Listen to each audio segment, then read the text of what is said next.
What's up, ladies and gents? I'm back from the hiatus I explained to nobody with a brand new What If.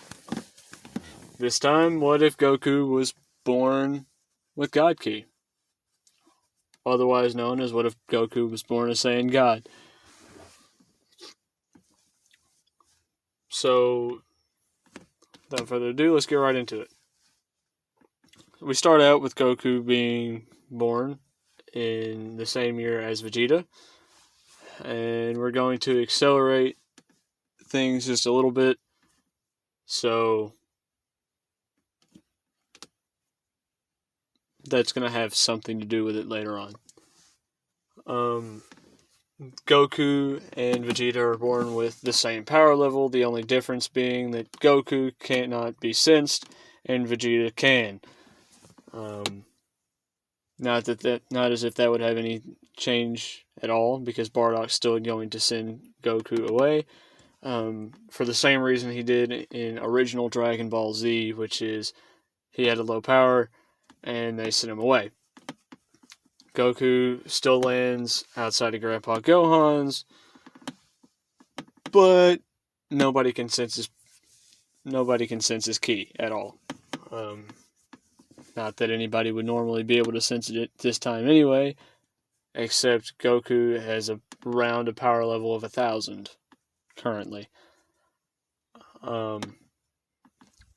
Kami, however, does sense Goku and immediately comes to Gohan, informing him that he's going to be taking care of Goku's training. But Gohan requests that Goku stays at least until he's old enough to remember him, and that Goku can come visit. Of course, Kami being Kami allows this because he's not evil. He's just a little bit rambunctious. As far as Dragon Ball goes, Goku's going to be a mix of normal Saiyan and his pure-hearted self. By the time we reach the beginning of Dragon Ball, Goku has been training with Kami for roughly, I want to say about, let's see,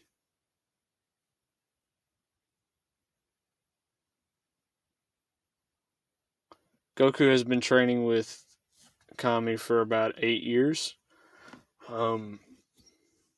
So he's roughly he's older than Bulma by a little bit. So I'm gonna say he's 16. He got to Earth when he was 4 because plot. Goku's been training with Kami for the past 7 years. Brings his power level up to about 3,000. Now, the only person on the planet who can sense his power, however, is Kami. And Goku's power level being at 3,000 is weighted. Goku is wearing his Xeno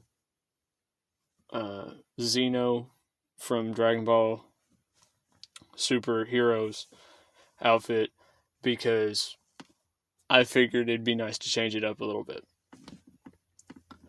So Goku meets Bulma roughly the same way he did in canon. However, Grandpa Gohan's not dead, so Goku offers to take Bulma straight to the Dragon Ball, which they do. Goku then offers to go on an adventure with Bulma, which they basically were just speedrunning Dragon Ball at this point because there's not anything impressive to go on at all.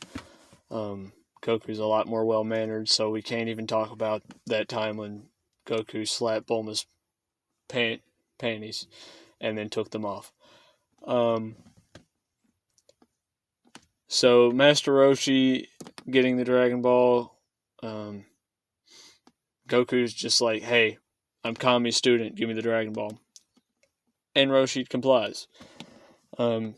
Unfortunately, Goku's not going to learn the Kamehameha, but doesn't really matter.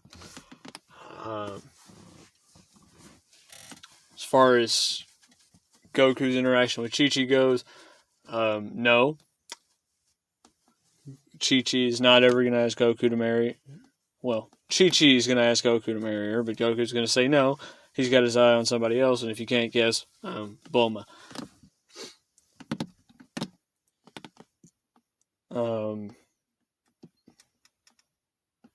Tournaments go roughly the same, except Goku stomps. King Piccolo comes around. Goku manages to not kill him before he can spit out an egg, so we do still get Piccolo Jr. and Kami. Kami harasses Goku on the daily about becoming the Guardian of Earth, but Goku simply wants to live his life and train.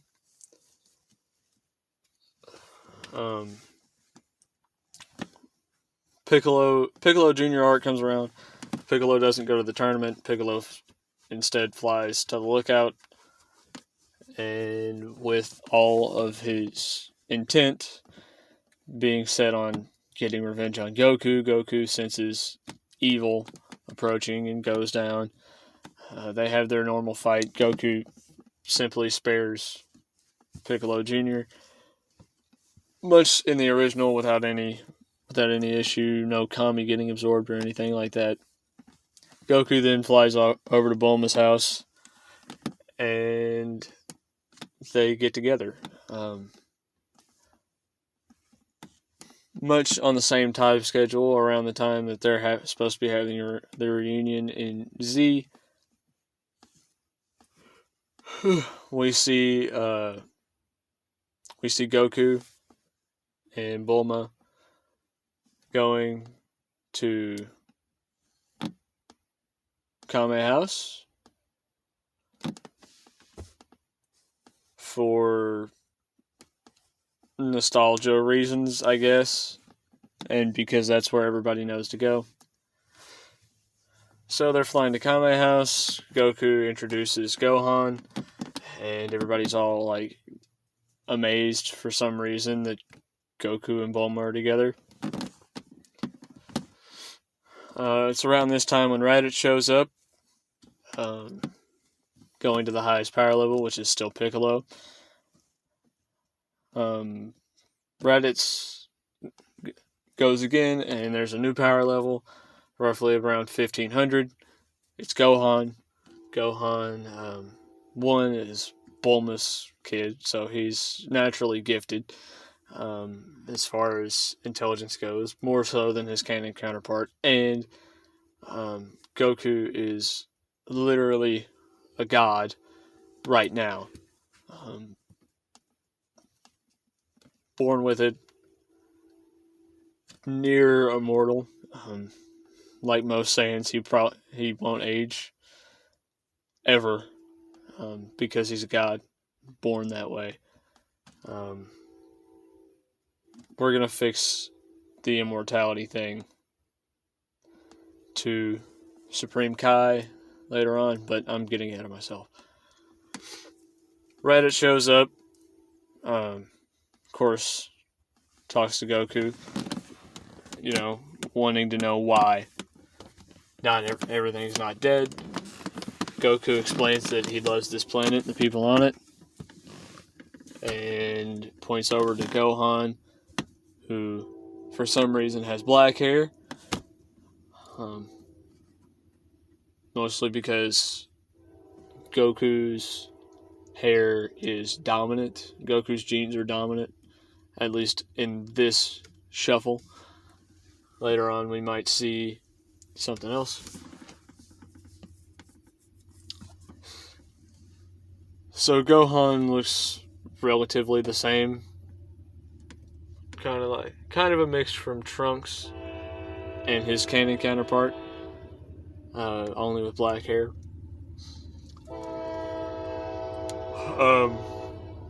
Raditz tries to take Gohan. Gohan kicks him in the face and tells him to buzz off. Raditz gets ticked off, and Goku knocks Raditz's head off. Clean off his shoulders. Dead. Raditz is done. No talk about the Dragon Balls.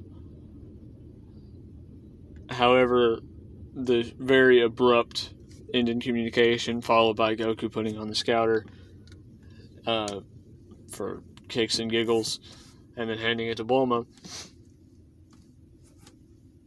The Saiyans do decide that they're going to come to Earth solely to find out how Raditz died when the only power level on the planet was 1500. That was worth noting. Of course, Bulma has the scouter on while they're talking about it, trying to get a hold of Raditz for reasons that make no sense other than plot.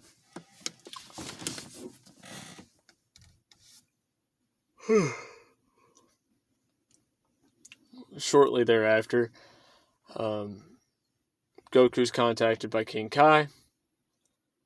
Well, Kami's contacted by King Kai, who then proceeds to contact Goku and offer for him to go train with a deity higher than himself.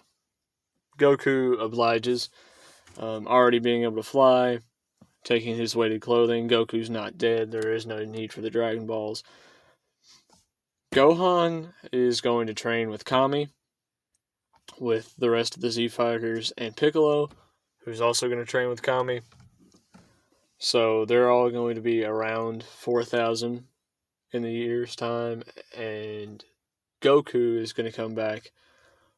I think the multiplier on Goku's power level was somewhere around 25 times, and that was with roughly 4 months of training in canon. Goku having a power level of roughly 5,000 at the time he went to go train with King Kai, is going to come back with, I'm going to say,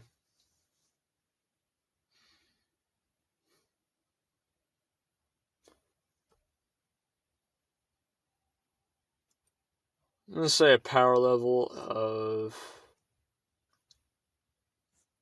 300,000.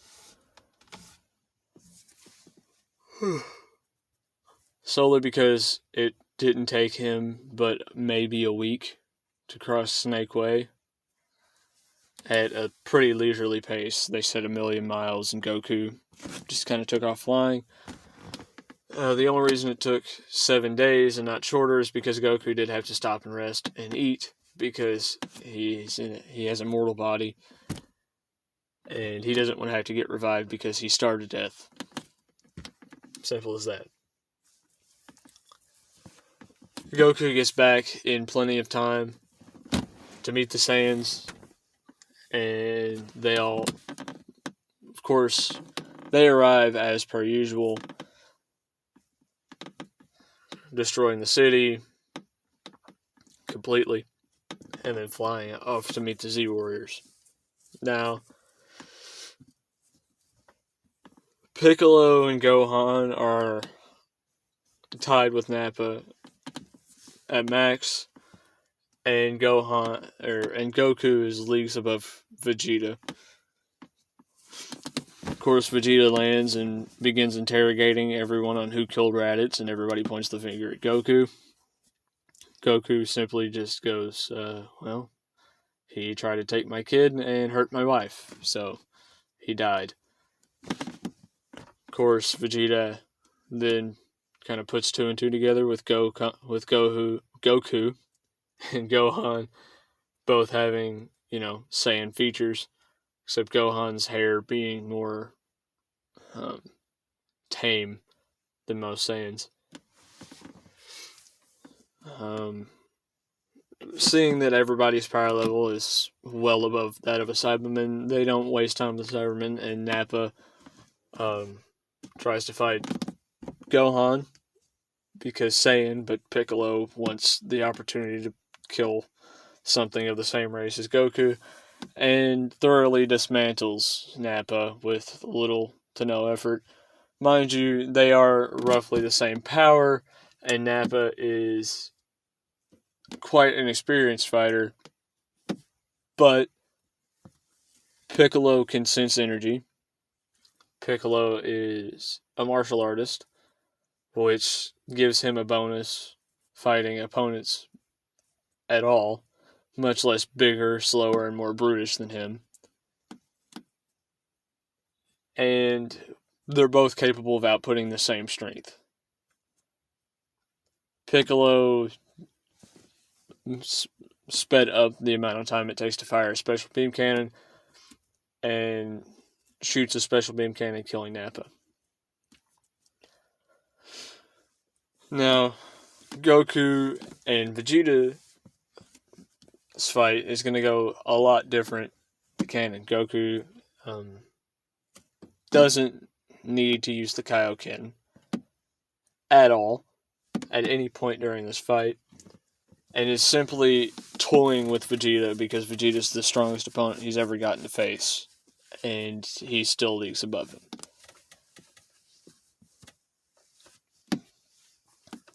So, around the time when Vegeta decides to throw the Powerball, Goku and Gohan both know to look away and to not look at it. And Goku sends Gohan and Piccolo away, saying that he's got this, that he doesn't need any help.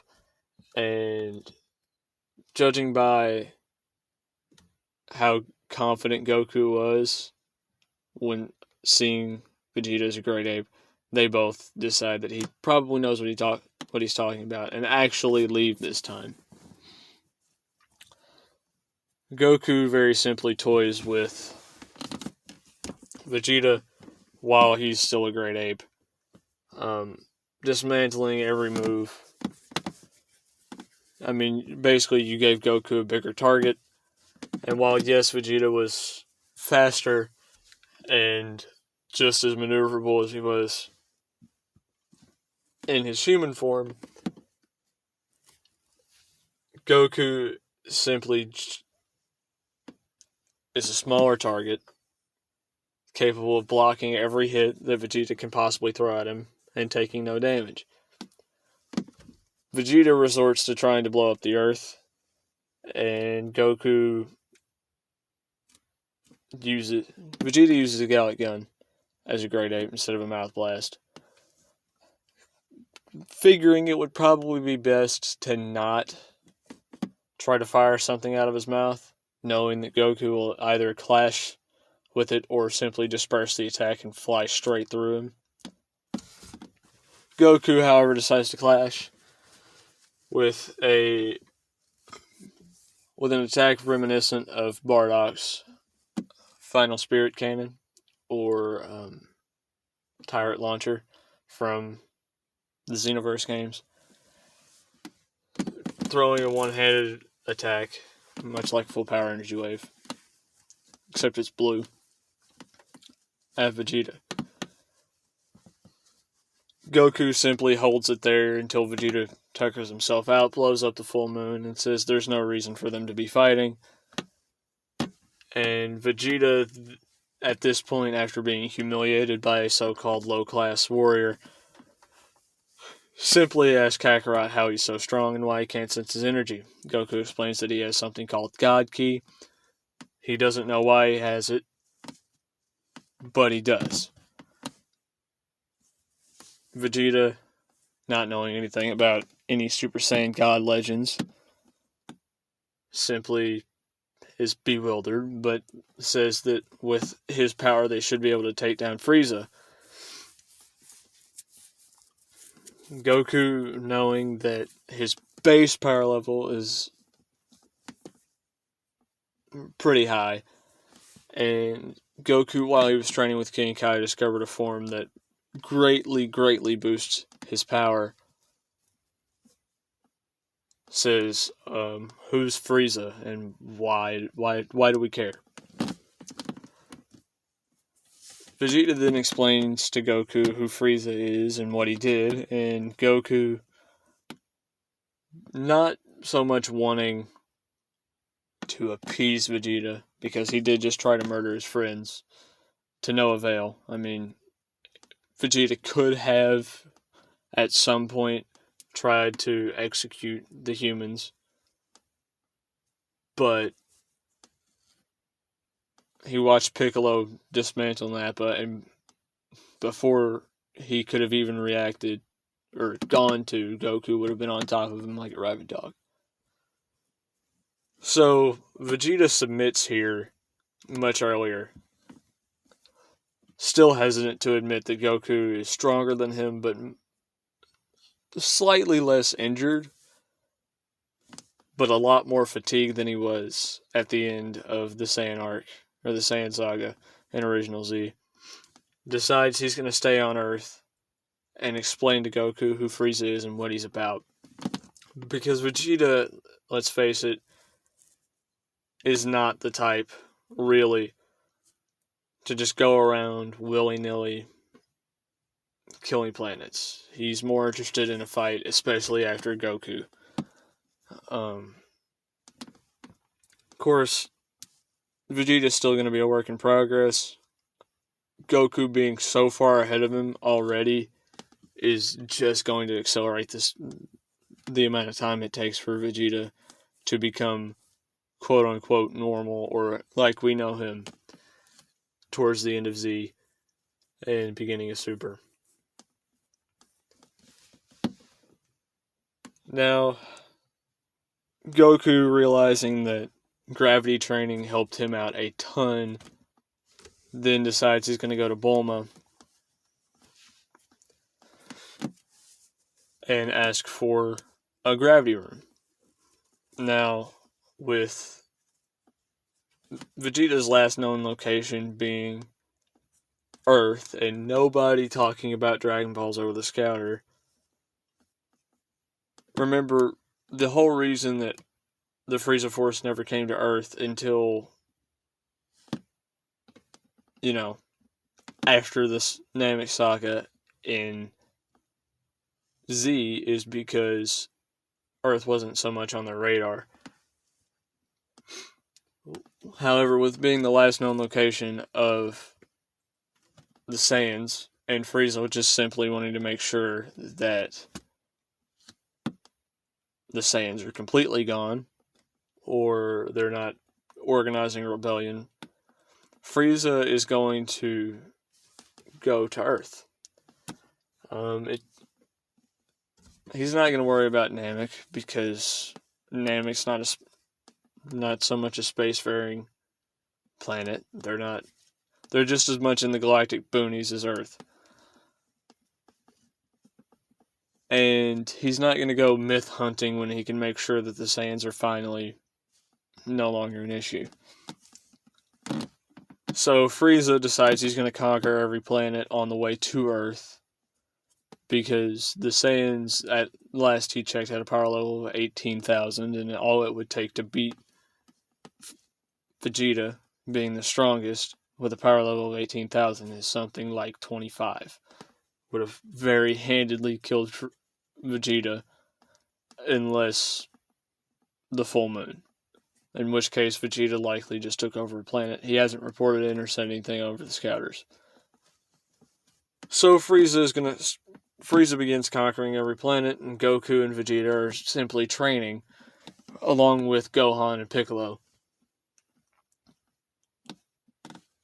for however long. Vegeta knows that Frieza's power is roughly that of 530,000. Vegeta still kept his scouter, but Bulma disabled the transmitter, so it's simply just a battle power reader. Of course, they slowly but surely ramp up the training until one day, they're clocking powers, and Vegeta decides that he's going to see where he's at. So Vegeta slowly but surely ramps up, going to 100,000, 200,000, 300,000, 400,000, 500,000, and topping out at about 550,000, with Goku still being leagues ahead of him. Vegeta is finally confident that they can beat Frieza.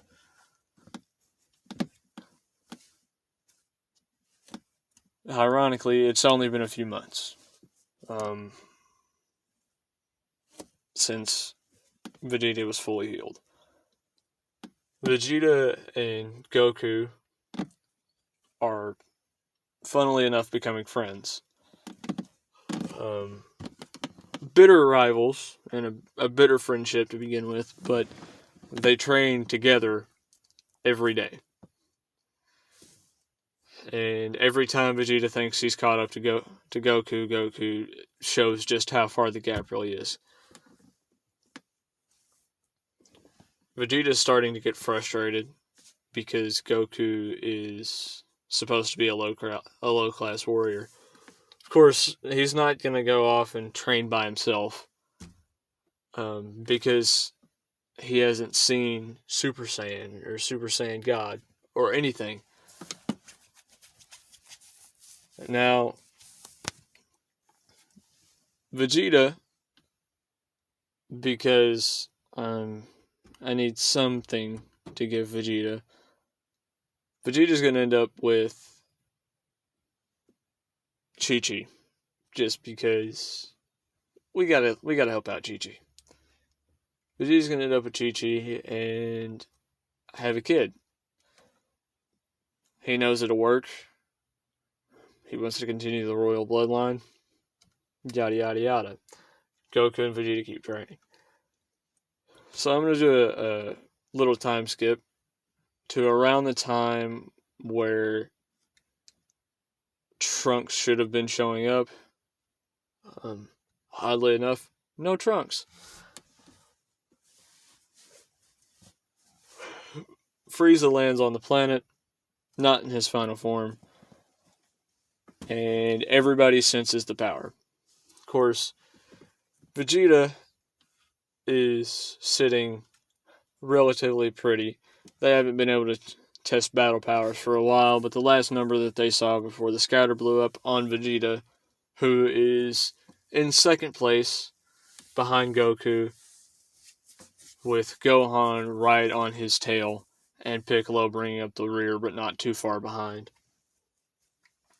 The last number that Vegeta saw on the scouter was 1.5 million.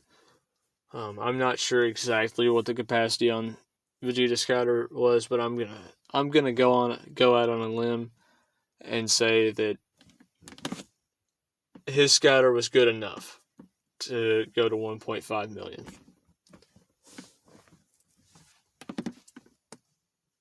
Everybody senses Frieza and goes, "Oh, this won't be a threat."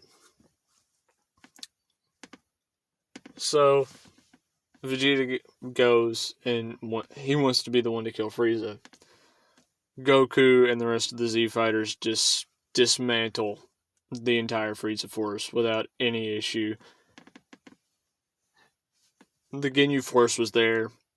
Ginyu never got the body swap because he tried to body swap with Gohan and Goku reacted too fast, saved Gohan, and blew Ginyu's head off. Goku is a lot more ruthless here. He's still kind-hearted and still sees the good in everybody, but he's also not going to let that dictate what happens when somebody comes to his planet with intent to destroy it.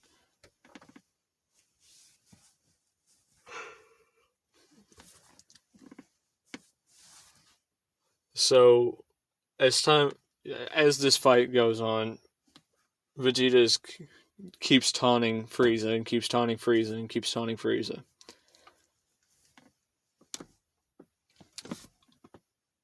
Frieza gets to his final form and full power, and Vegeta is left in the dust, basically. Vegeta, I'm going to say, topped out at 80 million, simply because they just stalled. At that point, nobody was really growing at a rate that made much sense at the level they were at. Of course, they were still only training at 100 times Earth's gravity. I'm going to say that's about where it maxes out. About 80 million. So Frieza is roughly 30% stronger than Vegeta.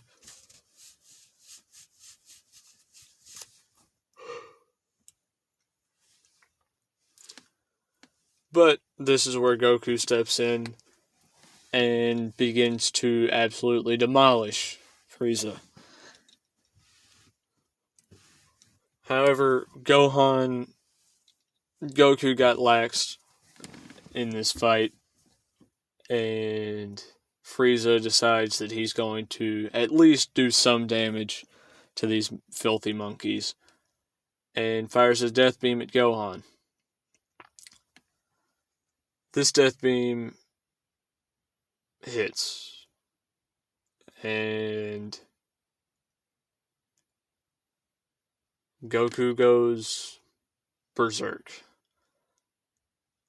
Now, normally, I would say that this is where Goku would get the equivalent of some sort of beyond Super Saiyan transformation, but no. This is where Goku goes into Super Saiyan God and absorbs the God Ki into his base form permanently. Goku, from here on out, is permanently going to have red hair and red eyes. However, his physique isn't too much different than what it was normally, because he's always had God Ki, and he's been building on the platform of a young deity his entire life. However, Goku goes insane on Frieza, punching him hard enough that the atoms in his arm come apart from one another, making plasma. Goku isn't using Ki Blast here, no, he's just physically dominating Frieza, until Frieza looks much like he did when he tried to use the Death Saucers on Goku.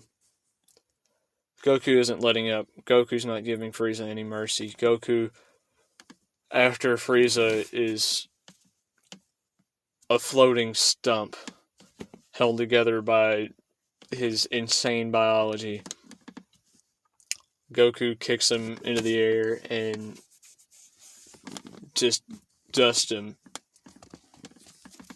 with his Ki attack.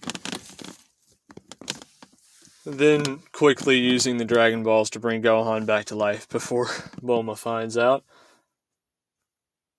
But he does tell Bulma what happened, and Bulma is not really as concerned as Chi-Chi would have been.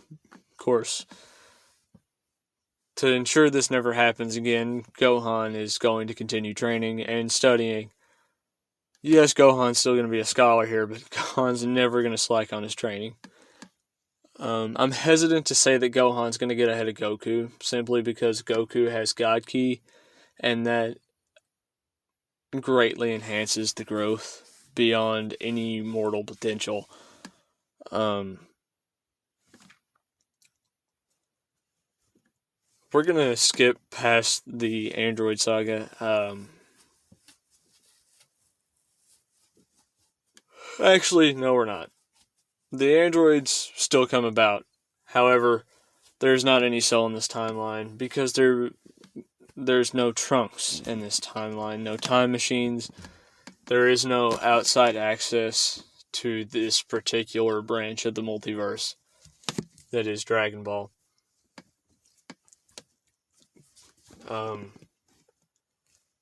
The androids attack, 3 years after Frieza lands there.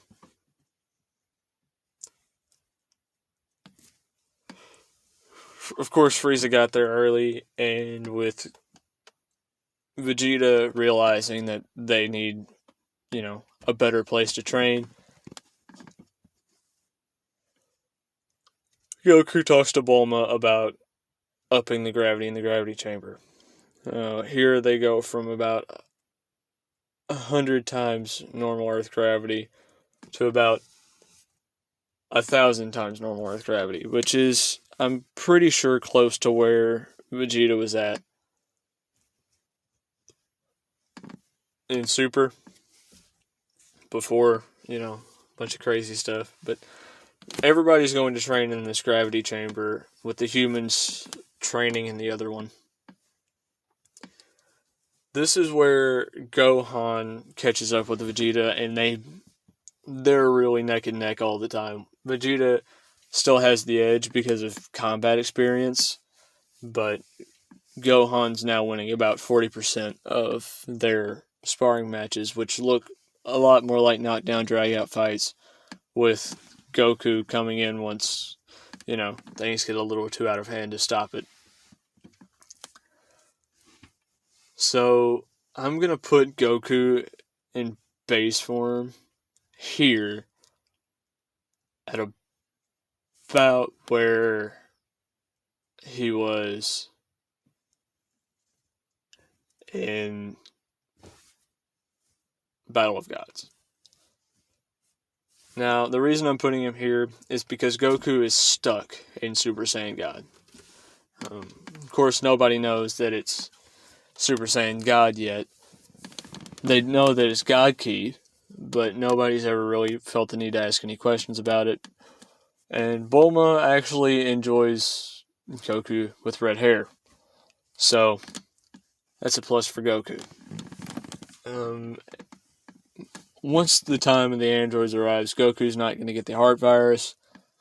Goku didn't spend the majority of his life on Mount Paozu. Goku didn't go to Yardrat yet. Goku hasn't gone to Yardrat yet, but Yardrat wouldn't make sense for Goku to get a heart virus there. No heart virus. Goku's a god. He doesn't get heart viruses. The end. So, as time progresses, androids show up. Of course, it's Juro and 19. They're dismantled relatively easily.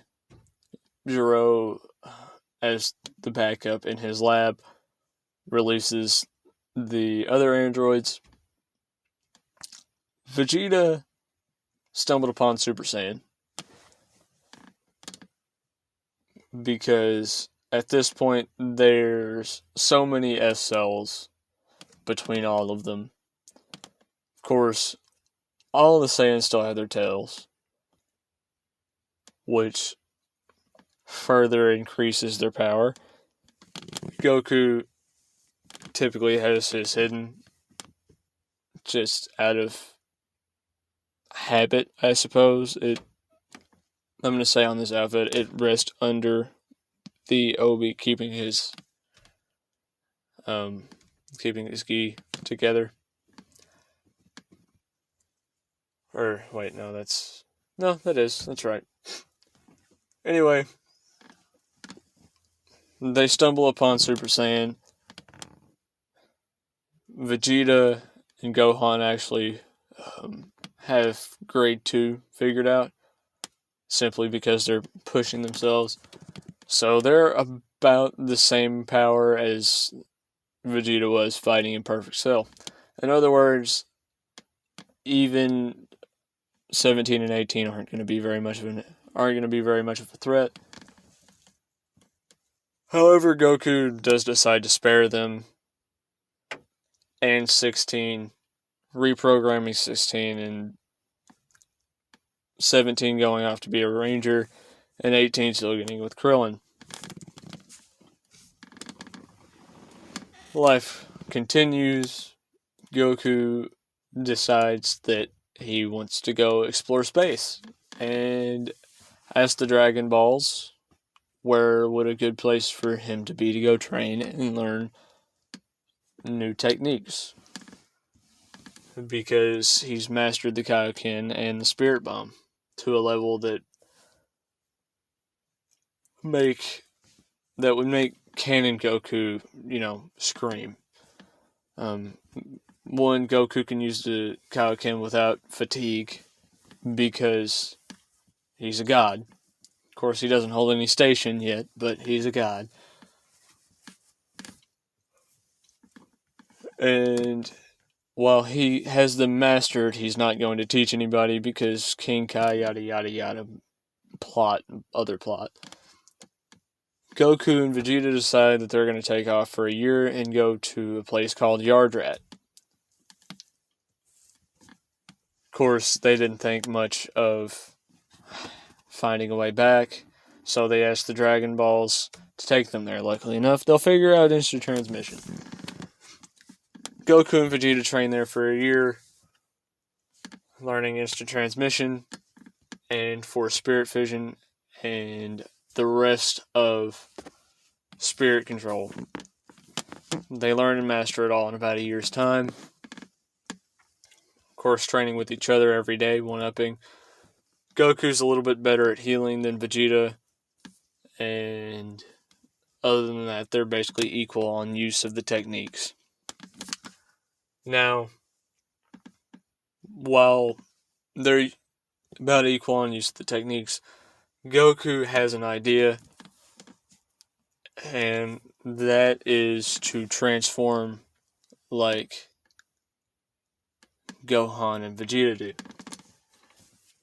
Because his hair has never spiked up, it's just changed color. So, Goku finally gets the idea to try to mix that Super Saiyan with his Super Saiyan God. Or, well, with his base form. So, as Goku focuses and powers up, Goku actually max powers himself, which starts to rumble the universe. Mind you, this Goku was as powerful as he was in Battle of Gods a year ago. This is Goku a year into training later, with Vegeta falling behind because he just cannot keep up with Goku's power gain. The power creep is insane here, as far as everybody else is concerned.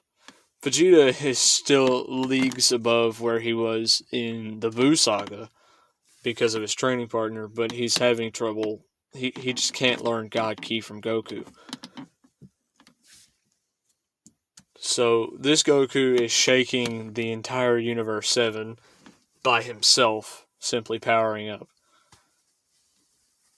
Goku then has the idea of, instead of letting it all flow out, to contain all of his energy, and this is where he begins to power up.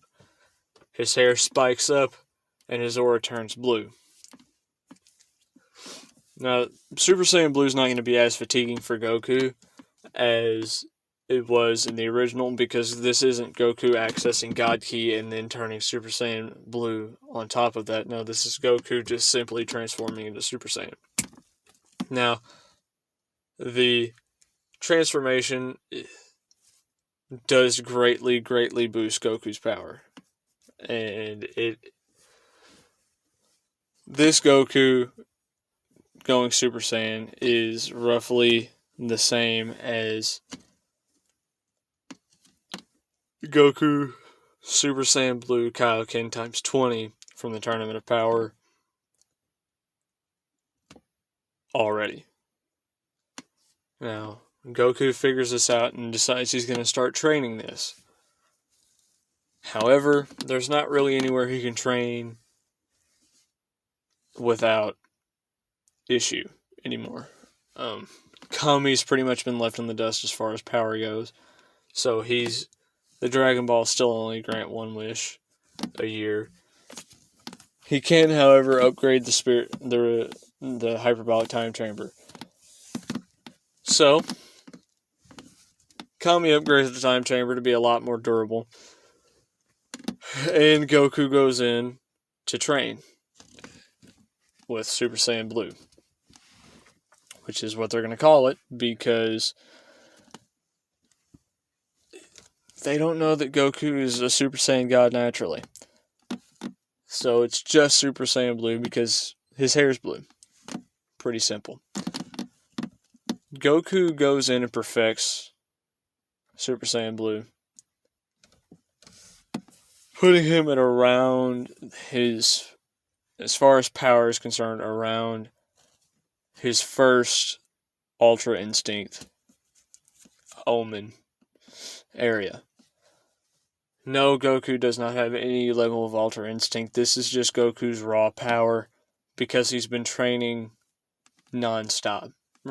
Just remember, when Goku trains to surpass himself, not to surpass anybody else. So he's not ever satisfied with his power, and he's always training just as hard all the time. This Goku doesn't have to worry about working. He doesn't have to worry about anything like that. He's also a lot more present in Gohan's life. This Goku's never died. He's just trained with his son and by himself. Of course, Goku was away for this year, but Gohan is, Gohan's a teenager, a young teenager now.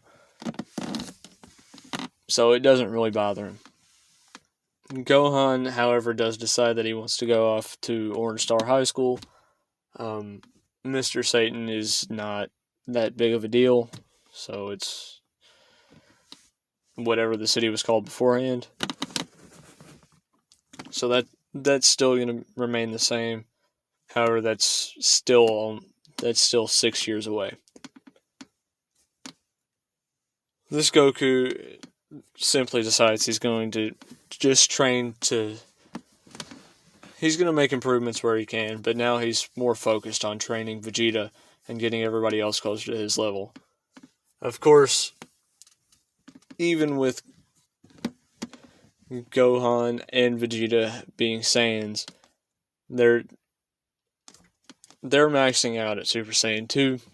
Of course, they perfect it, and they're roughly on the level of Vegeta's Rage Boost in Battle of Gods normally.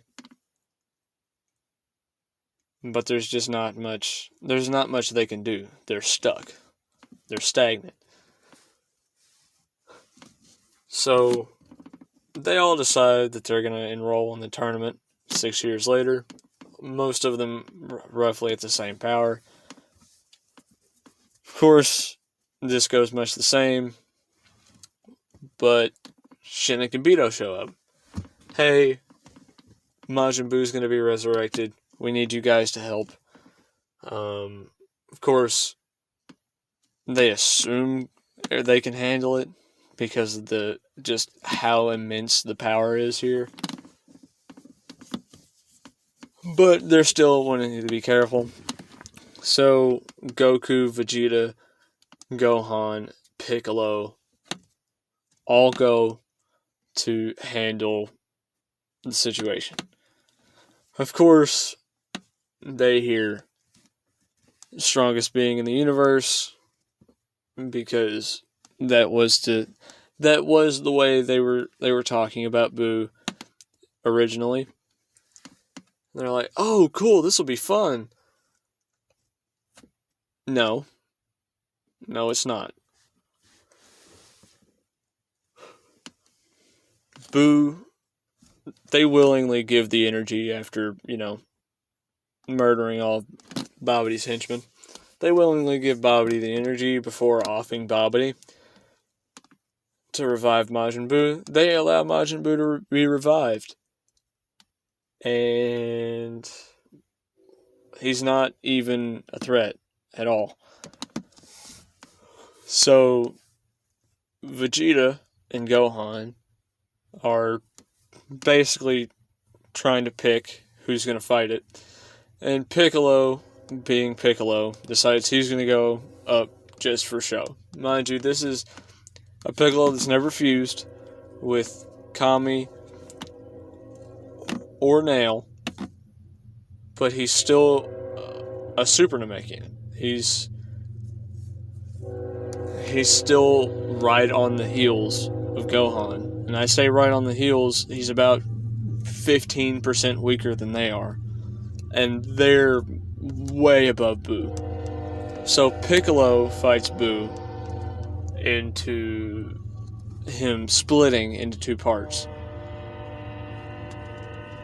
Now, this is where Goku realizes that Buu is an amalgamation of a bunch of different characters and a bunch of different people.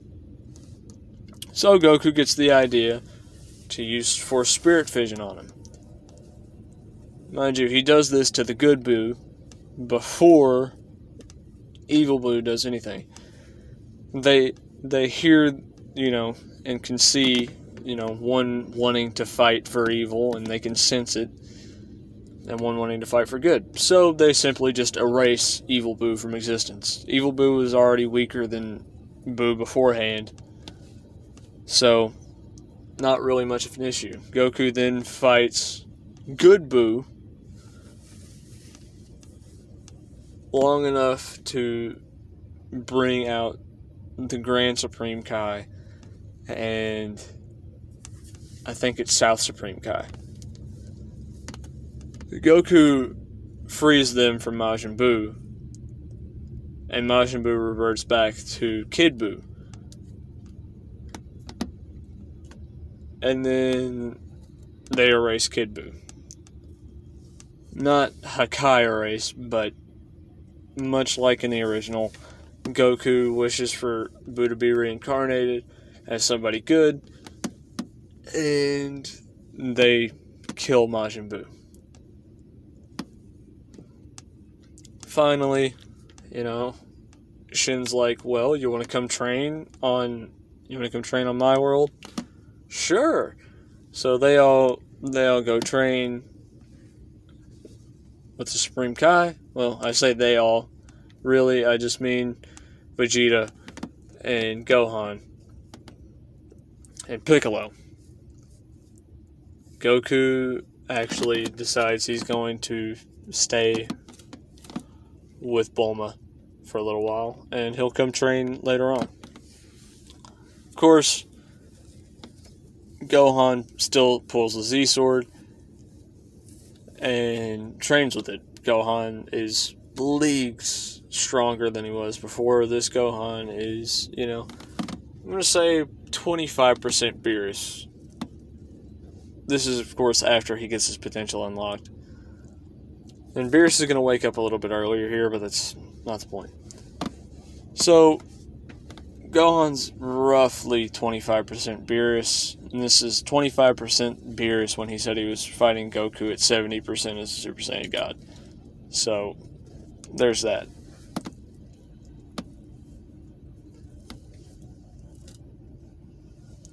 Vegeta is 22% Beerus, and Piccolo is about 15%.